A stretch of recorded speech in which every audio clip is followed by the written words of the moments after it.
we hear Solomon in the first reading is in the temple, and he's giving praise to Almighty God. Can it be indeed that God dwells on earth? If the heavens and the highest heavens cannot contain you, how much less than this temple that I built? And so he's recognizing this. And then we have this psalm, and that's what struck me this as I was praying through is the psalm. How lovely is your dwelling place, Lord, mighty God. This would have been something maybe they would have sung on their way up to Jerusalem. Of course, the men of Israel had to go up 3 times a year to Jerusalem for the feast days. And so they would sing as they go. And okay, my soul yearns and pines for the courts of the Lord. My heart and my flesh cry out for the living God. And,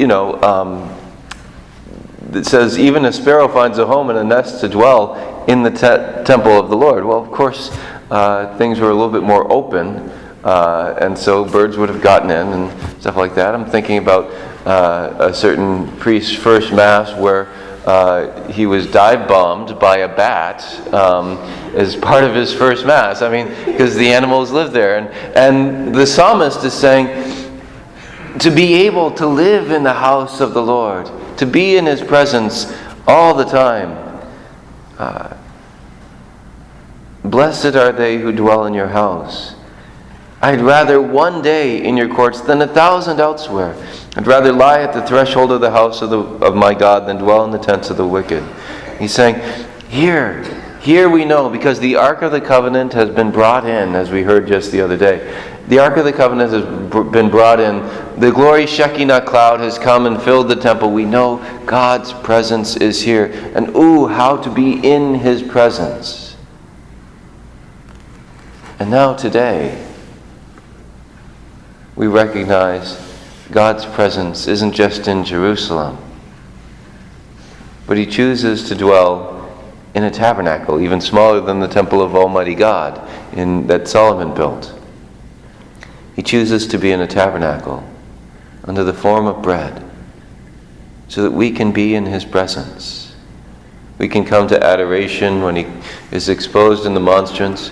We can come to the tabernacle and be present before Him who is present. We can spend this time dwelling in the presence of God. And then, that we get to receive Him into us, and we can become the dwelling place of Almighty God, the tabernacle of God. So at the end of Mass, as you look around at the other people here, you can say, how lovely is your dwelling place, Lord, mighty God, that God chooses to dwell in us. When you look in the mirror in the morning and you see all the things that you think are wrong with you, you can say instead, how lovely is your dwelling place, Lord, mighty God. That God has made us His dwelling place. I think about Mother Teresa, what a beautiful, beautiful woman. I remember one of my friends saying just how beautiful she was, and I said, but she was struggling with her own self-image, and I says, you look at Mother Teresa, look at all those wrinkles that were on her face. According to the world, she wasn't beautiful. But she was. I says, that's right, and so are you. She didn't get it. That when God is living in us, He radiates out of us. How lovely is your dwelling place, Lord, mighty God.